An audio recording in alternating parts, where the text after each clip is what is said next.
I will be interviewing my dad, Paul Knepper. My first question is, what drew you to writing? I've liked writing a little bit since I was like a teenager, and then I did some when I was older. I wrote for growing up. I wrote for a website for a while, a sports website, and then I wrote for a different sports website, and then I wrote 2 books. And I think it's a good question. I mean, I think writing it gives you the opportunity to really say what you want to say the best you can. You know, when you're talking, you tend to, things just kind of come out and you explain yourself and you say what you want to say, but when you write, you think about it and you write it, and then you could edit it and rewrite it, or you could change a word, or you could say, you know what, maybe I could say that even better. So for me, there's something comfortable about it for me, like it's a comfortable way of expressing myself. I think also like I'm introverted, which means, you know, I don't talk as much as some people. I tend to be quieter, and for whatever reason, just prefer often to express myself through writing and feel comfortable doing it that way. Okay, that was a really good answer. So I know you wrote 2 books. The first one was Knicks of the Nineties. Right. And the second one was Moses Malone, Life of the Basketball Prophet. Now, I have 2 questions. Yeah. One is for Moses Malone, The Life of a Basketball Prophet, and a question about Knicks of the Nineties. They're sort of the same question, but for different books. Okay. What made you want to write Moses Malone, The Life of a Basketball Prophet? I was drawn to Moses' story because Moses is one of the greatest basketball players that's ever played the game. He's one of the most impactful basketball players to ever play the game because he was the first modern player to go straight from high school to pros without playing in college, which was super hard to do, and a lot of other people did that after him. So I think he's a really important figure in the history of basketball. I think he has a really interesting story, and for a number of reasons, I think Moses gets overlooked and isn't talked about enough among the all-time great players. And so I felt he had a great story to tell and that it needed to be told, so he gets the recognition that I think he deserves and isn't receiving. That's great. And what made you want to write your Knicks of the 90s book? So the Knicks of the 90s, as you know, I'm a big Knicks fan, and the 1990s Knicks were, I would say, the team of my youth. So it was like when I was in high school and college, I was still a kid. I absolutely loved those teams. I was obsessed with them. I watched every game, and they were those players at that time. Those players were my heroes. So I love those players. I love those teams. They had great teams. They didn't quite win a championship, but they came really close. And they had a lot of really interesting characters on those teams. And I think characters make for good books. Interesting people make for good books, right?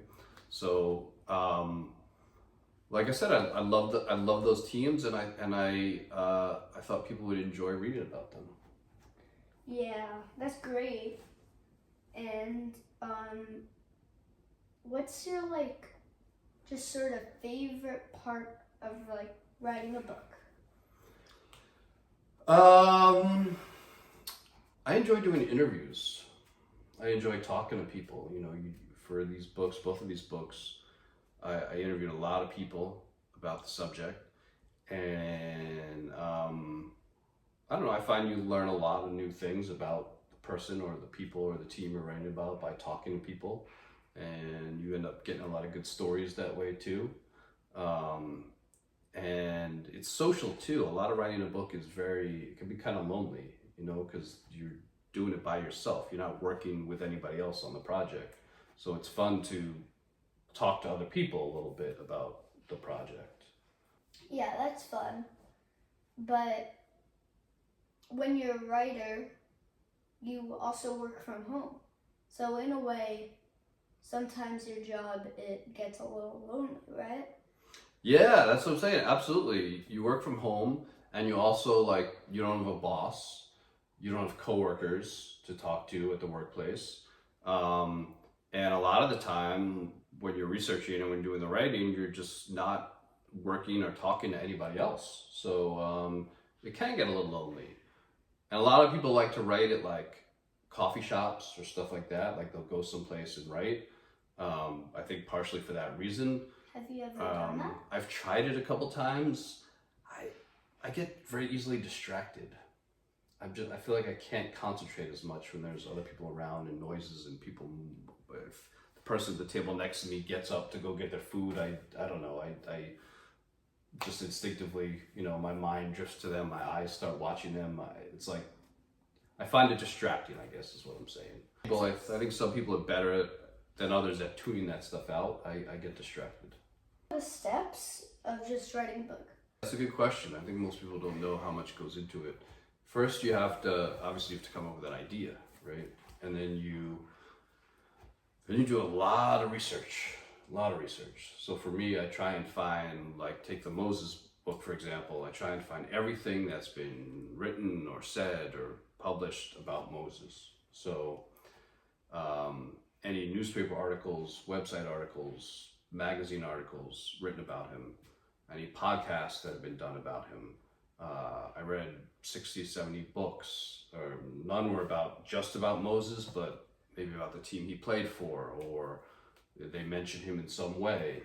So you do that, and then you interview people who knew Moses. I interviewed over 250 people, so you get tons of new information that way.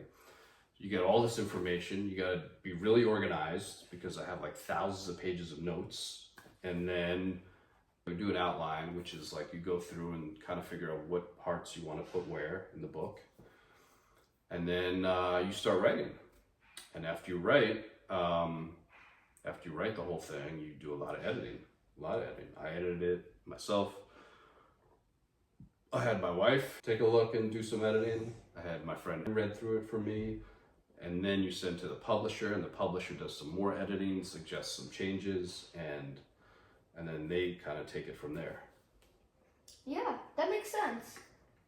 And I do sort of have a question that's a lot like this. Mm-hmm. What is the publishing process?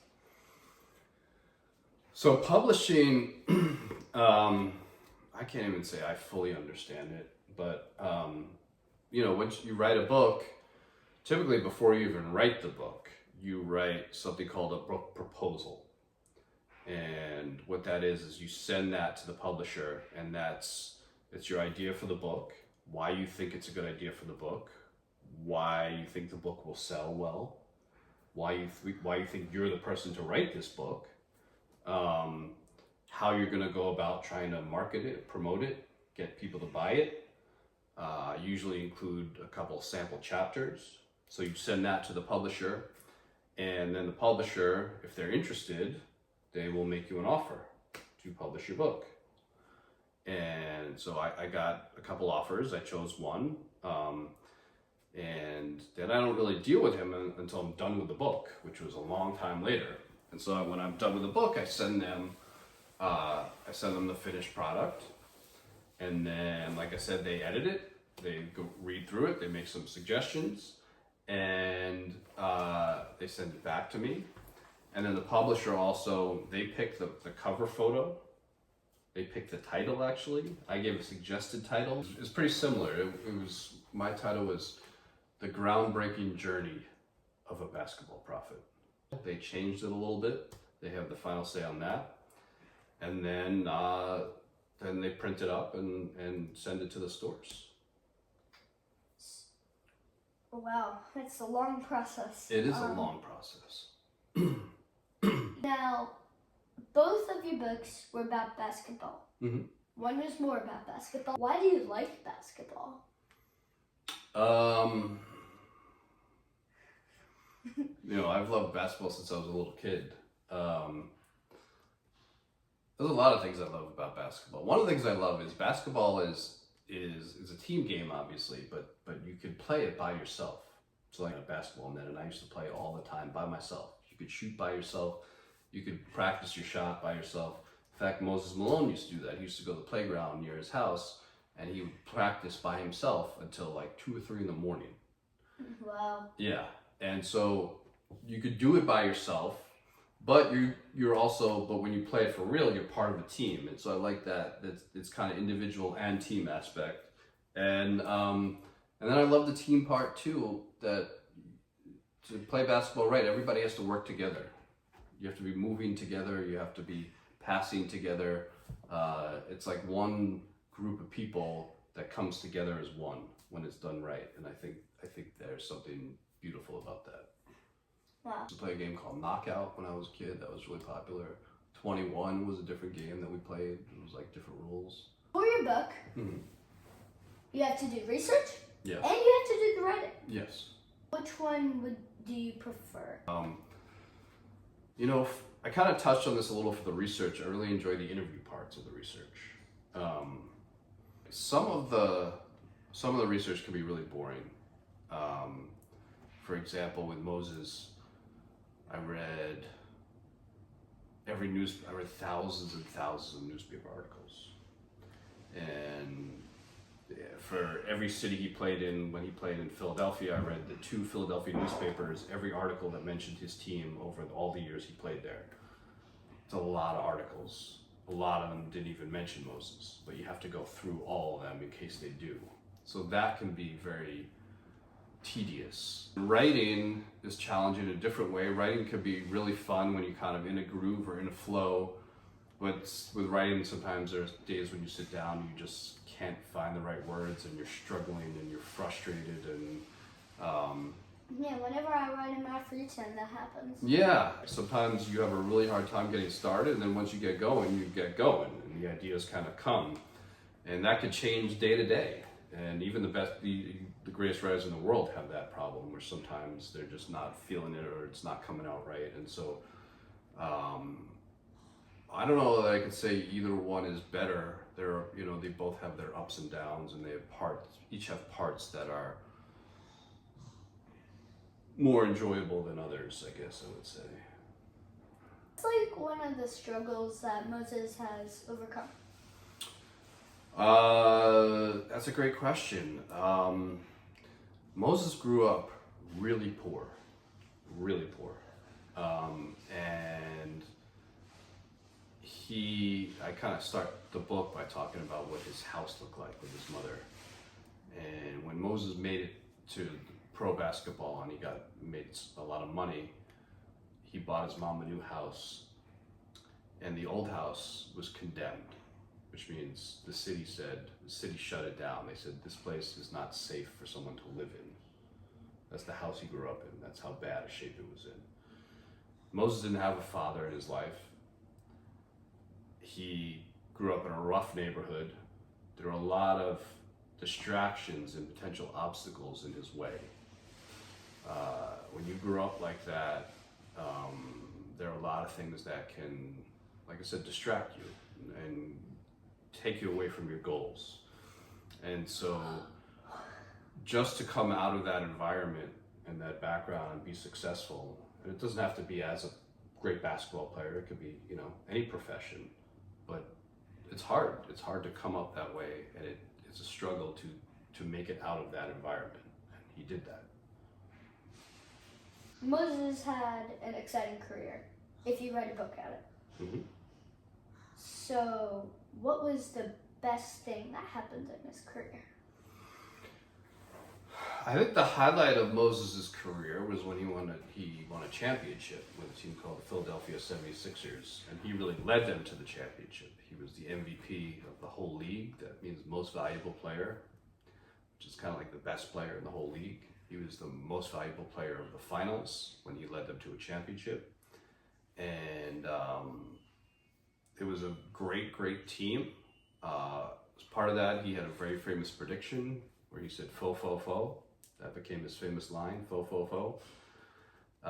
Back then, you had to win 4 games to win a playoff series. And they had to win 3 series. And somebody asked him how they thought the playoffs was going to go. And he said 4-4-4, but the way he spoke, it sounded like fo. And what he was saying was, we're going to win each series in 4 games. We're not going to lose a game in the whole playoffs. They ended up losing 1. So he wasn't exactly right, but it's incredible that they only lost 1 and that he came that close to his prediction. So that was really it. And after that, he was, I think everyone agreed, he was the greatest basketball player in the world. And he became very famous, and he's very well remembered for that championship. Yeah, that makes a lot of sense. And as before, when we sort of touched on interviewing people, how do you feel about doing interviews for research? Yeah, I like it. I enjoy it. You know, going back to what we said before, writing a book's kind of a lonely process, so it's nice to talk to other people, and you learn a lot. You get a lot of good stories. You get a lot of information for the book. I think,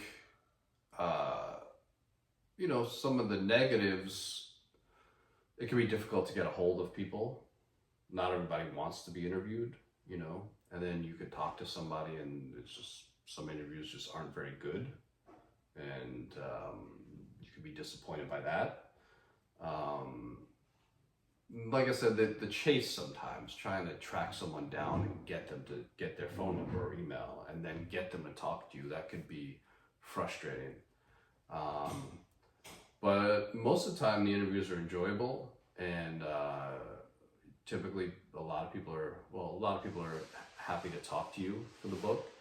And just the best part of interviews is when you do an interview and all of a sudden somebody gives you a great story and you're thinking as they're telling you, like, wow, this is definitely going in the book. This is great stuff.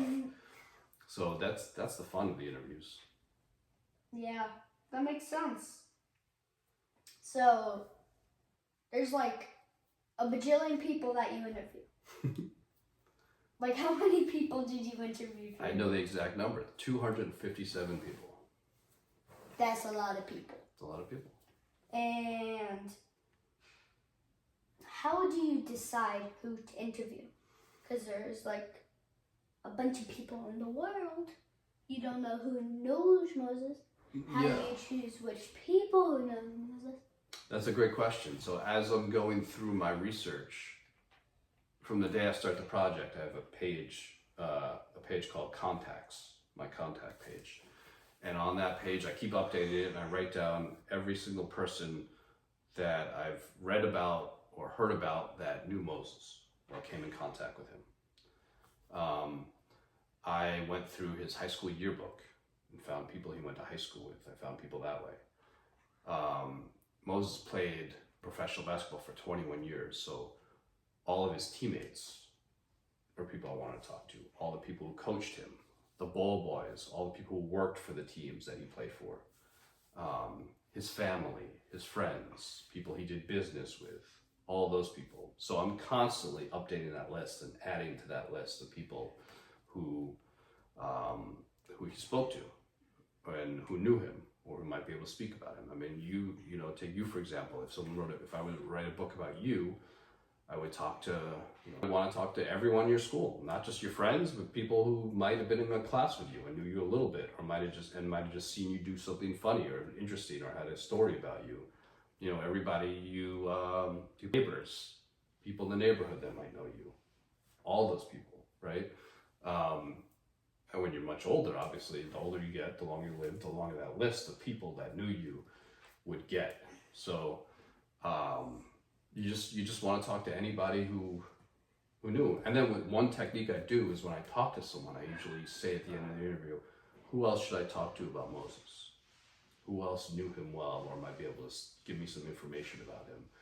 And a lot of times you'll get information that way, you know. So if I talk to someone from the neighborhood that he grew up in, I would say, like I talked to a couple of people who grew up on the same street as him, I'd say, who were your other neighbors? Who else on the street might be able to tell me about Moses, you know? So you ask people that, you get some names that way from other people you interviewed. Yeah.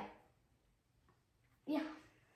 And like, what made Moses like great? What made him famous? What made him popular? Mm-hmm. What made you write a book about him? Yeah, what made Moses great was a combination of things. I mean, I'd say a combination of physical gifts and work ethic and individual qualities. So what I mean by that is Moses was 6 feet 10 inches tall.